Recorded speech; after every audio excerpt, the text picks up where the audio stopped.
Hello guys, আজকে তোমাদের জন্য নিয়ে আসলাম অলরাউন্ডার ক্যারেক্টার স্কিল কম্বিনেশন। যদি তোমরা সিএস এবং বিআরে রাজত্ব করতে চাও তাহলে অবশ্যই এই চারটা ক্যারেক্টার স্কিল দেখে যাও।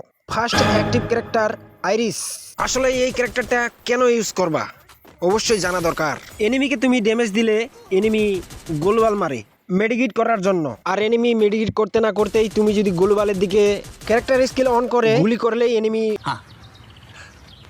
नहीं तू समझा नहीं। নক হয়ে যাবে। এই অ্যাক্টিভ ক্যারেক্টার আইরিস সিএস এবং বিআরের জন্য একদম বেটার, চাইলে তোমরাও ইউজ করে দেখতে পারো। 2 নম্বরে যেই ক্যারেক্টারটি রয়েছে সেটা হচ্ছে কেলি ক্যারেক্টার। আসলে বন্ধুরা, কেলি ক্যারেক্টার একটা বেস্ট ক্যারেক্টার, যেমনের নাম তেমনই কাম। ওল্ড প্লেয়াররা কেন কেলি ক্যারেক্টার ইউজ করে তোমরা কি জানো? আসলে কেলি ক্যারেক্টারের ইউজ করার কারণ কিল চুরি করতে পারবে, আর কিলও করতে পারবে খুব সহজেই। তার সাথে তোমাদের দৌড়ানোর স্পিড বাড়িয়ে দিবে।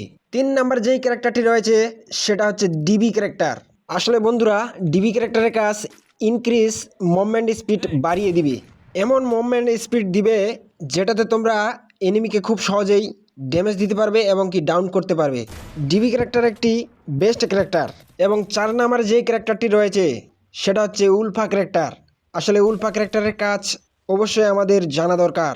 উলফা ক্যারেক্টার একটি পাওয়ারফুল ক্যারেক্টার যেটাতে এনিমিকে খুব সহজেই হ্যাট মারতে পারবে। উলফা ক্যারেক্টার হেডশটের ক্যারেক্টার। উলফা ক্যারেক্টারটি ইউজ করে শুধু হ্যাকারেরা। আমরা কেন পারবো না হ্যাকারের মতো হেডশট মারতে? আসলে এই 4টা ক্যারেক্টার ইউজ করলে তুমি খুব সহজেই বুইয়া নিতে পারবে।